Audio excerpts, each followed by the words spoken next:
मैं रवि कुमार, स्वागत है आपका रेनेशा आईएएस में। चलिए आज 14 जेपीएससी के मुख्य परीक्षा के कुछ रणनीतियों पर हम लोग बात करेंगे। क्या बेहतर आपका स्ट्रेटजी होना चाहिए।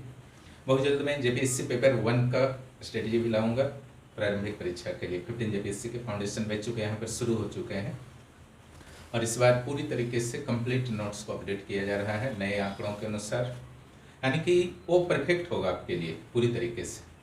किसी भी तरीके का यहाँ पर आपको पता है कि बाहरी बुक्स वगैरह पढ़ने की ज़रूरत नहीं होती है, चाहे आप प्रारंभिक परीक्षा में आए, मुख्य परीक्षा में आए या इंटरव्यू तक में भी आए, हर मटेरियल यहाँ पर दे दिया जाता है।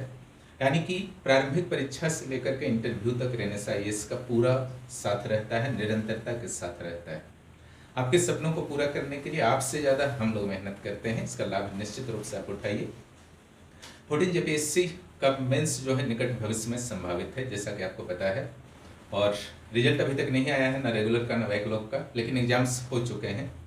पिछली बार मैंने चर्चा किया था कि कुछ प्रॉब्लम है, टेक्निकल प्रॉब्लम कुछ है, रिजल्ट से रिलेटेड, कुछ आंसर से रिलेटेड अब नए प्रॉब्लम से जुड़ गए हैं, तो सब सॉल्व पहले जेपीएससी करने का प्रयास कर रहा है, उसके बाद रिजल्ट आ जाएगा। जेपीएससी की इच्छा थी कि जल्द से जल्द दे दें, लेकिन सिर्फ इच्छा करने से क्या होता है ना, जब आना है उस समय ही आएगा। लेकिन जिनका अच्छा खासा स्कोर हो चुका है तो यूट्यूब चैनल्स वगैरह से बचिए कि कब रिजल्ट आएगा, क्या होगा, ब्रेकिंग न्यूज़ से बचने का प्रयास कीजिए। जेपीएससी के वेबसाइट पर अपना नज़र बनाए रखें। जिनका कम स्कोर आया है उन लोग भी बचिए और 15वां जेपीएससी का तैयारी कीजिए। ज़रूरत लगती है तो यहाँ के फाउंडेशन बैच को ज्वाइन कर लीजिए। जो बाउंड्री लाइन में है थोड़ा बहुत आप लोग देख लीजिए, वो अलग चीज़ है, लेकिन मुख्य परीक्षा पर फोकस रखिए और क्या कमी रह गई उसका विश्लेषण कीजिए और अगली बार की तैयारी को बेहतर तरीके से कीजिए। 14 जेपीएससी प्रारंभिक परीक्षा हो चुके हैं और मुख्य परीक्षा अब बहुत ही करीब है। रिजल्ट के बाद 2 महीना के आसपास मान लीजिए कि मिनिमम समय मिल सकता है आपको। ऐसी स्थिति में क्या आपकी स्ट्रेटजी हो जिससे आपका प्रारंभिक परीक्षा का रिजल्ट जो है वो बर्बाद ना हो, क्योंकि यह एक ट्रेंड बना हुआ है आपका अलग अलग स्टेट्स में, यूपीएससी में, कि किसी तरीके से पीटी पास कर जाना है, मुख्य परीक्षा का तैयारी ही नहीं रहता है ना। तो ये आपकी स्ट्रेटजी जो भी आपकी रही होगी उसमें कुछ कमी रहती है, इसलिए ऐसा होता है, क्योंकि यह इंटीग्रेटेड स्टडी है पीटी और मेंस का सिविल सेवा। कहा जाता है कि मेंस से पहले, पीटी से पहले आपका मेंस तैयारी लगभग हो चुका रहना चाहिए, फिर कम से कम आधे से अधिक सब्जेक्ट हो जाना चाहिए, नहीं होने से उसके बाद दिक्कत आता है। तो यहाँ पर कुछ खास पहलुओं पर हम लोग चर्चा करेंगे कि किस तरीके से आप मुख्य परीक्षा को क्रैक कर सकते हैं। पीटी पास हो जाना कोई मैटर नहीं करता है, वो फर्स्ट स्टेज है, स्क्रीनिंग टेस्ट को आपने क्लियर कर लिया। मेन मैटर है कि मुख्य परीक्षा आप कितना बेहतर लिख सकते हैं, वह निर्भर करता है कि आप किस तरीके से उसको तैयारी किए हैं। उन्हीं चीज़ों पर चर्चा करेंगे, है ना। अगर ये सारी चीज़ों को आप फुलफिल करते हैं तो निश्चित रूप से आपका सिलेक्शन होने वाला है। इस बार मेहनत कीजिए, जोश के साथ मेहनत कीजिए, और जिनको भी लगता है गाइडेंस चाहिए रेनेशा आईएएस से निश्चित रूप से जुड़िए। यहाँ पूरा अपडेटेड नोट्स दिए जा चुके हैं, मेंस के करेंट डेटा वगैरह जो भी है सारे अपडेटेड हैं। अब पूरी तरीके से एक नेचुरल नोट्स है ना, कॉपी पेस्ट नोट्स यहाँ पर नहीं होता है, हमारे कंसेप्ट पर बेस्ड नोट्स से आपके घर, गांव, राज्य, देश के उदाहरणों से समझाने का प्रयास किया जाता है। जितने भी क्लिष्ट टॉपिक क्यों ना हो, चारों पेपर के छोटे छोटे एग्जाम्पल से आपको समझाने का प्रयास किया जाता है, ताकि आप टॉपिक्स के साथ जुड़ सकें, अपने सिलेबस के साथ जुड़ सकें, न कि रटने का सिर्फ बोझ हो, है ना। इसका ध्यान रखेंगे। सिलेबस सबसे पहला आपका आता है सिलेबस जो भी आपका है उसकी एक पर्याप्त जानकारी होनी चाहिए आपको, और उस सिलेबस के अनुसार आपके नोट्स, आपके हैंड रिटन नोट्स तैयार होने चाहिए, ठीक है। खुद से अगर नहीं बनाने आता है नोट्स, रेनेशा आईएएस से जुड़ सकते हैं। यहाँ पर भी सिर्फ नोट्स से काम नहीं चलेगा, उसका सिनॉप्सिस भी तैयार होनी चाहिए। क्या आप एमसीक्यू को भूल रहे हैं, मुख्य परीक्षा चूँकि अब आने वाला है, हड़बड़ाहट है, तो क्या एमसीक्यू को भूल रहे हैं। अगर भूल रहे हैं तो बहुत बड़ी गलती है, इस गलती को आज से सुधार लीजिए। एमसीक्यू में 160 मार्क्स आपके आने वाले हैं 80 क्वेश्चन के माध्यम से। रेनेशा इसमें इसका स्पेशल केयर रखा जा रहा है और हर दिन एमसीक्यू के क्लास स्टार्ट हो गए हैं, और एमसीक्यू के चैप्टर वाइज क्वेश्चन भी यहाँ पर प्रोवाइड करा दिया गया है, हिंदी और इंग्लिश दोनों में। नोट्स भी हिंदी इंग्लिश दोनों में उपलब्ध हैं, अपडेटेड नोट्स। दूसरा जो आपका पार्ट होता है लिटरेचर, जीएस पढ़ने के दौर में लिटरेचर को भूलना नहीं है। लिटरेचर की सबसे अच्छी स्ट्रेटजी है, 2 स्ट्रेटजी है। पहला कि सही लिटरेचर का चुनाव कीजिए, जहाँ से रिजल्ट जनरली आता है झारखंड में। गलत लिटरेचर का चुनाव करने से बचिए, मजबूरी है तो अलग बात है। दूसरा, लिटरेचर के PYQ का भरपूर प्रैक्टिस कर जाइए, है ना। हर दिन प्रैक्टिस कीजिए। इन 2 चीज़ों पर आपको आधारित होना है। अगर आपका कोटा है तो 90 प्लस प्रयास कीजिए, अन्य लिटरेचर है तो 80 प्लस प्रयास कीजिए। लेकिन इस फेज में आज के डेट में आपको इसके लिए नर्वस नहीं होना है कि हमने कोटा नहीं लिया, कुछ और लिया, उससे कुछ नहीं होगा। अंतर यही होगा, 8-10 मार्क्स का अंतर होगा, उसको जीएस से फिर मैनेज कीजिएगा। अगर होता है, आशा रख सकते हैं कि ऐसा इस बार नहीं होगा, लेकिन फिर भी बाय द वे होता है तो मैक्सिमम 5-10 मार्क्स अगर बुद्धिमानी से आप एग्जाम हॉल में काम लेंगे तो। 4 जीएस पेपर को क्या पूरे सिलेबस को स्टडी किया जाए? नहीं, पहले आपको टारगेटेड टॉपिक को फिनिश करना चाहिए। और पूरा भी सिलेबस लगभग आपका एक एवरेज नॉलेज है तो भी टारगेट टॉपिक पर आपको विशेष ध्यान देना चाहिए। टारगेट टॉपिक 1.5-2 साल पहले ही दे दिए गए हैं। 15 जेपीएससी के भी टारगेट टॉपिक जल्द ही उपलब्ध करा दिए जाएंगे। क्वेश्चन आंसर टारगेट टॉपिक को कैसे फिनिश करें या सिलेबस के किसी भी टॉपिक को कैसे फिनिश करें। एक तरीका होता है कि उसके सारे कंसेप्ट को, अवधारणाओं को समझ लीजिए। दूसरा तरीका होता है क्वेश्चन आंसर याद करके प्रैक्टिस कीजिए। दूसरा तरीका बेकार तरीका है, क्वेश्चन आंसर न ही याद करना है, न ही किसी टॉपर का, किसी दोस्त का क्वेश्चन आंसर देख रहे हैं, याद कर रहे हैं, प्रैक्टिस कर रहे हैं, उससे आप लिखने को, आंसर कभी लिखने को नहीं सीखिएगा। क्वेश्चन थोड़ा भी चेंज कर देगा, आप उलझ करके रह जाइए। पहला काम है क्वेश्चन पूरे टॉपिक के अवधारणाओं को क्लियर करना, है ना। यहाँ पर जैसे आपका सारे कंसेप्ट को क्लियर करके डिटेल नोट्स दिया जाता है, ऊपर से क्लास होते हैं, वहाँ डिस्कस कर दिया जाता है। उसके बाद क्वेश्चन आंसर आप लिखिए, उसमें फिर थोड़ी बहुत अप डाउन हुई कि हाँ यहाँ पर कैसे लिखना है, इस पॉइंट को कैसे लिखना है, तो तुरंत क्लियर हो जाता है। लेकिन एट ए टाइम किसी खास क्वेश्चन आंसर को रटिएगा, कितना क्वेश्चन आंसर रटिएगा, क्वेश्चन हजारों लाखों हो सकता है, उलझ के रह जाइएगा। उसके बाद बुक्स क्या पढ़ना चाहिए अगर सेल्फ स्टडी कर रहे हैं, और एनसीईआरटी का एक आपका आता है। तो देखिए आजकल का थोड़ा कंसेप्ट अलग हो गया है ना। न ही बुक्स न ही एनसीईआरटी कुछ काम नहीं कर रहा है, क्योंकि सिविल सेवा जो है पूरी तरीके से अप्लाइड हो चुका है ना। यहाँ आपका कंसेप्ट होना चाहिए। अगर एक बेहतर गाइडर के अंडर में आप हैं तब ये समस्याएं दूर हो जाती हैं। बुक बहुत मोटे मोटे होते हैं, कितना पढ़िएगा, बुक से तो डायरेक्ट स्टडी करना ही नहीं चाहिए। एनसीईआरटी क्यों कहा जाता है पढ़ने को? इसलिए कहा जाता है कि अगर आपका सिविल सेवा का स्वप्न है कि हमको anyhow civil services exams clear करने, और किसी तरीके से एकेडमिक के दौरान 12th क्लास तक आप बहुत अच्छे नहीं कर पाए, ऐसी स्थिति में कहा जाता है कि नहीं, आप एनसीईआरटी को थोड़ा सा देख लीजिए। लेकिन क्या एनसीईआरटी आपका सिलेबस कवर करता है? नहीं करता है। क्या सिलेबस जो आपका सिविल सेवा का व्यापकता खोज होता है वो बच्चों के बुक्स में डाले जाएंगे? नहीं डाले जाएंगे। इट मीन्स आपके कंसेप्ट जो हैं 100% क्लियर होने चाहिए, व्यापक होने चाहिए। वो सिर्फ एनसीईआरटी से नहीं होगा, वो सिर्फ बेसिक दे सकता है। ऑथेंटिक बुक्स जिसे कहा जाता है उसमें 4-5 साल पुराने आंकड़े होते हैं, लेखकों के विचार से प्रभावित होते हैं सारे के सारे बुक्स, चाहे वो वामपंथी इतिहासकारों का वामपंथी अर्थव्यवस्था को पढ़िए या दक्षिणपंथियों का। यहाँ निष्पक्षता चाहिए सिविल सेवा में, है ना। या तो आपको खुद समझना है, या घर में गाइडेंस है तो उनसे लीजिए, या फिर बाहर से गाइडेंस लीजिए। रेनेसां से भी जुड़ सकते हैं। यहाँ आपके विचारों को डेवलप करा दिया जाता है सिविल सेवा के दृष्टिकोण से। यह आपका बेसिक तैयारी यहाँ हुई। कंटेंट जो आपका होना चाहिए, यानी कि उत्तर लिखने के दौरान क्या क्या आपको ध्यान रखना है, किस टाइप का कंटेंट होना चाहिए। कंटेंट आपका economic survey, latest India Jharkhand का, बजट इंडिया झारखंड का होना चाहिए, अपडेटेड होना चाहिए। केवल आप इकोनॉमिक सर्वे और बजट पढ़ लिए हैं, आप खुश हैं कि अब हो गया हमारा, वो इम्पोर्टेंट नहीं होता है। पढ़ लिए हैं, वो फर्स्ट स्टेज आपका कुछ हुआ, उसको यूज कैसे करना है, सही समय में सही जगह कैसे यूज होगा, ये क्लियरिटी नहीं है तो आप डेड लाइन में हैं। ठीक है, मेहनत तो आप कर रहे हैं, उसका अप्लाइड नहीं हो रहा। क्लियर, इसी चीज़ से बचना है आपको। ठीक है, यहाँ पर आपको रेनेसां में निश्चित रूप से इन चीज़ों से बचाया जाता है कि आप कहीं भी कंफ्यूज होते हैं, हमारे द्वारा कंफ्यूजन को आपके क्लियर कर दिए जाते हैं। इकोनॉमिक सर्वे, बजट के अलावा और क्या क्या परमानेंटली आपको याद होना चाहिए सिविल सेवा मुख्य परीक्षा देने के लिए, वो होना चाहिए आपका डिफरेंट योजनाएं, programmes, plans, state government, central government, सारे। क्लियर, योजनाएं तो हजारों हैं, उनमें से कौन कौन करना है, तो फिर से वहाँ सिलेक्शन की बात आती है कि सिविल सेवा के ध्यान में रखते हुए योजनाओं, कौन कौन सी योजनाओं, प्लान्स को करना है, किस पॉलिसी को करना है, किन किन अधिनियमों को झारखंड सरकार, भारत सरकार का करना है, किन किन रिपोर्ट्स को करना है, किन किन रिपोर्ट रैंकिंग को करना है। इस सारे अगर समझते हैं तो फिर कोई दिक्कत नहीं है, यानी कि सही जगह परिश्रम कर रहे हैं। नहीं समझते हैं तो आपको गाइडर की ज़रूरत है। उसी तरीके से पॉलिटी में आपको कॉन्स्टिट्यूशंस, आर्टिकल्स, अमेंडमेंट्स और सुप्रीम कोर्ट के केसेस, झारखंड हाई कोर्ट के कुछ केसेस, जैसे आपका 2025 में पीआईएल के संदर्भ में झारखंड हाई कोर्ट के द्वारा एक व्यक्ति पर 2 लाख रुपए का जुर्माना लगाया गया, फाइन लगाया गया, क्योंकि उन्होंने गलत तरीके से पीआईएल दायर कर दिया था। 2010 में सुप्रीम कोर्ट का आपका गाइडलाइन आया था पीआईएल के संदर्भ में बढ़ते हुए दुरुपयोग को देखते हुए, उसी के अनुरूप झारखंड हाईकोर्ट के द्वारा भी एक गाइडलाइन 2010 में ही तैयार कर लिया गया था। लेकिन यहाँ जो आपका लेटेस्ट है 2025 वाला है, झारखंड करंट से मिलेगा। अब उसको पहले ही आपको कैच कर लेना था, जिस दिन ये करंट बना था कि हमारा काम का चीज़ है, उस दिन कलेक्शन हो जाना चाहिए था। वो कलेक्शन यहाँ पर करके स्टूडेंट्स को दे दिया जाता है ना। तो इन चीज़ों का आपको ध्यान रखना है कि चाहे पॉलिसी हो, एक्ट हो, रिपोर्ट हो, रैंकिंग हो। अब एक ब्रीजली आपको पूरा याद कर लेना है। झारखंड सरकार की महिलाओं की योजनाएं, जनजातियों योजनाएं, या आपका कृषि से संबंधित योजनाएं, किसानों की योजनाएं, औद्योगिक नीति, ये परमानेंटली आपको याद रहना चाहिए। इसमें भी सिलेक्शन इंपॉर्टेंट है।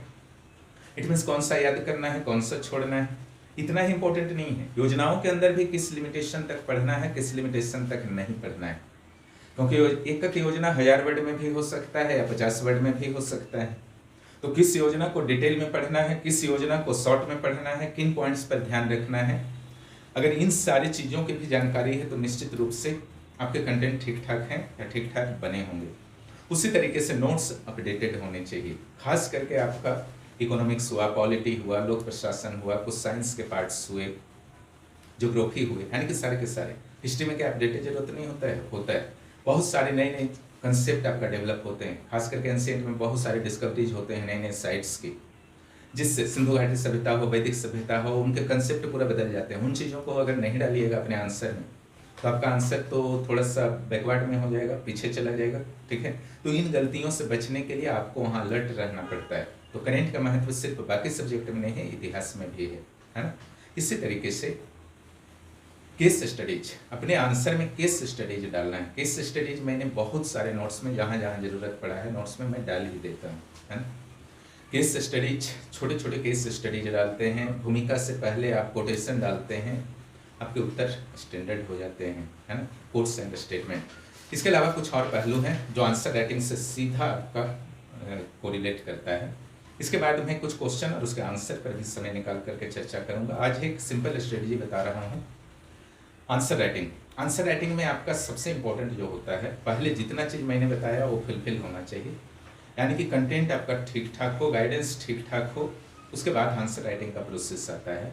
आंसर राइटिंग में आपका प्रेजेंटेशन बहुत इंपॉर्टेंट रोल अदा करता है, और GMST यानी कि गागर में सागर थ्योरी जो मैं हमेशा बोलता हूँ, GMST में आपको प्रवीणता हासिल होनी चाहिए। यानी कि किसी भी टॉपिक को अगर 700 वर्ड में लिखना है तो उस आसपास में आपको लिखने का क्षमता होना चाहिए। किसी भी टॉपिक को हमको 200-250 वर्ड में लिखना है, उसमें भी क्षमता होना चाहिए। 50 वर्ड में भी लिखना है तो भी क्षमता, 1500 वर्ड में। इसके लिए आपके अवधारणाओं में, कंसेप्ट में एक और व्यापकता होनी चाहिए, तो दूसरी ओर पीटी भी आपने इस तरीके से अध्ययन किया है कि फैक्चुअली भी आप लगभग ठीक ठाक मजबूत हों, करेंट अफेयर्स भी आप ठीक ठाक ध्यान देते हों, है ना। तब आपका एक बेहतर आंसर आएगा। उसमें मैप होना चाहिए, डायग्राम होना चाहिए, प्रेजेंटेशन होना चाहिए। प्रेजेंटेशन के बहुत सारे पहलू होते हैं, मैप डायग्राम के अलावा पिक्टोग्राम्स वहाँ पर होने चाहिए। इसके अलावा टेबल्स वहाँ पर होने चाहिए, कहाँ पर पॉइंट्स लिखने हैं, पॉइंट मैनेजमेंट कैसे करना है, हेडिंग मैनेजमेंट कैसे करना है, भूमिका कैसे इफेक्टिव बनाया जाए, निष्कर्ष कैसे इफेक्टिव बनाया जाए, है ना। भूमिका से पहले आपको कोटेशन डालना है, निष्कर्ष किस प्रकार से, कब बड़ा निष्कर्ष रखना है, कब छोटा निष्कर्ष रखना है। इसके अलावा बहुत सारे बिंदु आते हैं टेल वाले पार्ट में। आलोचना करें, आलोचनात्मक विवरण दें, समालोचनात्मक विवरण दें, मूल्यांकन करें, समीक्षा करें, परीक्षण करें, विवेचना करें, है ना, इत्यादि बहुत सारे टाइप के लास्ट में जोड़े जाते हैं टेल क्वेश्चन के साथ। उसको क्या आप डील कर पाते हैं? नहीं डील कर पाते हैं तो हर क्वेश्चन में 4-5 नंबर लॉस करने को जा रहे हैं। क्या आपको वर्ल्ड मैप आता है बनाने लगभग ठीक ठाक? क्या इंडिया का मैप, क्या झारखंड का मैप, क्या सारे मैप्स में जो आपके काम का लोकेशंस हैं उसका आपने लगभग प्रैक्टिस कर लिया है कि क्यों इस टाइप का कोई भी लोकेशन आएगा आप लगभग आसपास में दिखा देंगे? कर लिया है तो आप खतरे में नहीं हैं, अन्यथा खतरे में हैं। अभी जो आपको विशेष केयर रखना है कि जब भी आप आंसर लिखिए, एक खास जो वर्ड लिमिट होता है, जैसे यहाँ 750 के आसपास लॉन्ग क्वेश्चन में दिया जाता है, शॉर्ट में 350, 750 के आसपास आपको कोशिश करना है कि हम रहें। हो सकता है ज़्यादा हो जाए, कम हो जाए, उससे घबराना नहीं है। फिर अगला राउंड में आपको क्या करना है, प्रयास करना है। शुरुआत में हो सकता है कि एक ही क्वेश्चन को 3-4 बार लिखना पड़े, लेकिन हमेशा ऐसा नहीं होगा। धीरे धीरे एक क्वेश्चन में एक ही बार में परफेक्ट होगा और फिर इतने अनुभवी आप हो जाएंगे कि एक क्वेश्चन लिख लिए तो 4-5 क्वेश्चन में आपको यूं ही भरोसा हो जाएगा कि पांचों मैनेज कर लेंगे। प्रैक्टिस करने की फिलहाल जरूरत नहीं, शॉर्ट में सिनॉप्सिस फॉर्म में प्रैक्टिस कर लिए। वो कैसे स्टेज को गेन करेंगे? वो स्टेज गेन करेंगे अपने मेहनत से, ऐसे तो गेन होगा नहीं, है ना।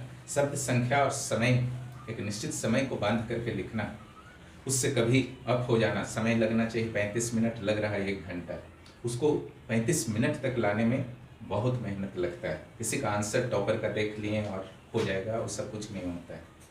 110 क्वेश्चन अगर आपने प्रीलिम्स में सही किया, वहाँ से 130 पहुँचने में, 140 पहुँचने में कई महीनों तक आपको दिन रात एक करना पड़ेगा, तब पहुँचेंगे। जस्ट लाइक मेंस में आपको शब्द संख्या को उसी आसपास में रखना और समय को उसी आसपास में रखने के लिए बहुत ज़्यादा मेहनत करना पड़ता है। उसी तरीके से अभी जो आपकी स्ट्रेटजी होनी चाहिए, अगर आप लगभग तैयार हैं मुख्य परीक्षा के लिए, तो स्टडी जो होना चाहिए, याद करने का समय वास्तव में पहले ही था, अभी रिवीजन का समय है, वो 30% होना चाहिए और राइटिंग 70% आपका टाइम होना चाहिए, है ना।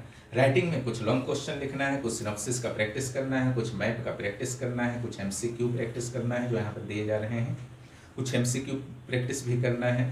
कभी कभी सिर्फ भूमिका लिखना है, कभी सिर्फ निष्कर्ष लिखना है, कभी सिर्फ और सिर्फ टेबल ही बना देना है। कुछ खास टेबल्स को प्रैक्टिस आप कर लिए, कभी मैप लोकेशन प्रैक्टिस कर लिए। इससे आपकी तैयारी जो है धीरे धीरे परफेक्ट होती जाएगी। PYQ क्वेश्चन को प्रैक्टिस करना नहीं भूलें, है ना, कि PYQ को आप समझ पा रहे हैं या नहीं, उसके कीवर्ड को सिलेक्ट कर पा रहे हैं या नहीं, उसके उत्तर क्वेश्चन के डिमांड के अनुसार लिख पा रहे हैं या नहीं, उन सारी चीज़ों को विशेष रूप से ध्यान देना है। और आंसर राइटिंग में भूमिका निष्कर्ष तो एक बहुत कठिन पार्ट है ही कि उसको कैसे लिखा जाए, जिसको बातों से चर्चा करके वो सीखा नहीं जा सकता है, वो लिख करके सीखा जा सकता है, गलतियां करके सीखा जा सकता है। MBD जो मेन बॉडी पार्ट, MVP जो होता है मेन बॉडी पार्ट, उसमें कौन सा हेडिंग देना है, सब हेडिंग क्या देना है, कहाँ पर हमको कौन सा डायग्राम प्रयोग करना है, किस पार्ट को कम करना है, शॉर्ट करना है, किस पार्ट को डिटेल करना है ना। यानी कि एक बैलेंस्ड आंसर आपका ये नहीं होता है क्वेश्चन जो है सिर्फ लिख दिए, वो नहीं। उस क्वेश्चन में आपको समझना होगा कि किस पार्ट पर ज़्यादा बल दिया है क्वेश्चन सेटर ने, उसके अनुसार उस पार्ट पर बल देना है आपको भी, किस पार्ट को थोड़ा कम महत्व देना है। इन सारी चीज़ों का ज्ञान होना चाहिए, कहाँ पर हमको टेबल में दिखा देना है, कहाँ मैप में दिखा देना है, कहाँ पिक्टोग्राम्स बना देने हैं। तो इन सारी चीज़ों पर आपको ध्यान रखना है। और जो भी यहाँ ज्वाइन करते हैं, क्लास किसी भी हालत में मत छोड़िए, वहाँ से बहुत कुछ सीखने को मिलता है। और जिनको लगता है ज्वाइन करना चाहिए, ज्वाइन कर लीजिए। अभी बहुत कम फी में हो रहा है 14 JPSC, क्योंकि समय कम है इसलिए फी को मैनेज कर दिया गया है। 15th फाउंडेशन भी जुड़ सकते हैं। और जितना कुछ भी मैंने बताया, ये प्रोजेक्ट मैनेजर के मुख्य परीक्षा जो होने वाले हैं उसके लिए भी समान रूप से एप्लीकेबल है ना। यानी कि स्ट्रेटजी कहीं से अलग नहीं होता है, मुख्य परीक्षा का एक ही स्ट्रेटजी है जो मैंने बताया। इसको जो फॉलो करते हैं, इतना आसान नहीं फॉलो करना। और जो 2-2.5 कुछ भी रिजल्ट आएगा उसमें से मान के चलिए 80% का मेंस का तैयारी अंडर एवरेज या एवरेज होगा। तो कोई ऐसा नहीं है कि आपको बहुत कंपटीशन का सामना करना पड़ेगा। वास्तव में आप तैयार नहीं रहेंगे तो आपका इंटरव्यू कॉल नहीं होगा या फाइनली नहीं होगा। आप तैयार हैं तो फाइनली भी होगा, इंटरव्यू भी कॉल होगा। आपको कुछ भी अपने आप में कमी लगता है और गाइडेंस की ज़रूरत हो, रेनेसा IAS से जुड़िए। वेट मत कीजिए, अपने आप पर इन्वेस्ट कीजिए, है ना। समय किल मत कीजिए, अपने साथ एक्सपेरिमेंट मत कीजिए। अपने आप पर अगर आप कॉन्फिडेंट नहीं हैं तो डिसीजन लेना पड़ता है। अच्छी बात है कि आप में आत्मविश्वास से आप सेल्फ स्टडी कर सकते हैं, लेकिन उस सेल्फ स्टडी का अभी तक सकारात्मक परिणाम नहीं मिला है तो कुछ कमी है। कभी कभी फील होता है, बहुत सारे स्टूडेंट्स यहाँ जुड़ते हैं, बोलते हैं हमारे पास बहुत अच्छा नोट्स है। यहाँ के नोट्स से जब जुड़ते हैं तो उनको लगता है नहीं सर, बहुत सारी कमियाँ थी।